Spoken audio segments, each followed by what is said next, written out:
శౌర్యని విడిపించడానికి lawyer 10,00,000 amount అడిగి ఉంటాడు. ఆ డబ్బుల కోసం రామలక్ష్మి రఘురామ్‌కి ఫోన్ చేస్తే రఘురామ్ ఇవ్వనని చెప్తాడు. దాంతో ఇప్పుడు ఏం చేయాలా అని రామలక్ష్మి ఆలోచించి రామలక్ష్మి, శౌర్య వాళ్ళ నాన్న రవీంద్ర ఇద్దరూ కలిసి యాడ్ ఏజెన్సీ దగ్గరికి వెళ్తారు. మావయ్య, శౌర్య సార్‌ని విడిపించటం కోసం డబ్బులు కావాలి.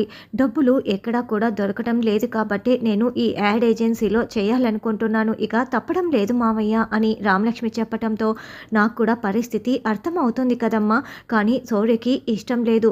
సరే ఏం చేస్తాం, ఇప్పుడు మనకు డబ్బు చాలా అవసరం అని రవీంద్ర కూడా అంగీకరిస్తాడు. ఇద్దరూ వెళ్ళి అక్కడ యాడ్ ఏజెన్సీ ఓనర్‌తో మాట్లాడతారు. అయితే మీరు మా యాడ్‌లో నటించాలనుకుంటున్నారు. ఈ అగ్రిమెంట్ పేపర్స్‌ని ఒక్కసారి బాగా చదువుకోండి. మీకు ఇష్టమైతేనే సంతకం చేయండి అని చెప్పి అగ్రిమెంట్ పేపర్స్‌ని రామలక్ష్మి చేతిలో పెడతారు. వెంటనే రామలక్ష్మి సంతకం చేసేస్తుంది. శౌర్య సార్, ఇందుకు మీరు ఒప్పుకోలేదు.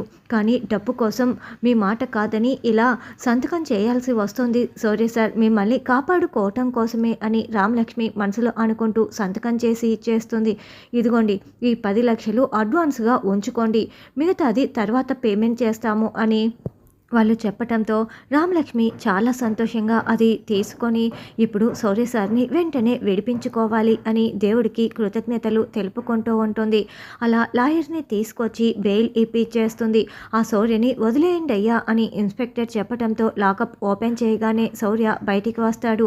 శౌర్య సార్ అంటూ రామలక్ష్మి చాలా సంతోషంగా శౌర్యని హగ్ చేసుకొని ఇద్దరు ఒకరిని ఒకరు చూసుకుంటూ సంతోషపడుతూ ఉంటారు.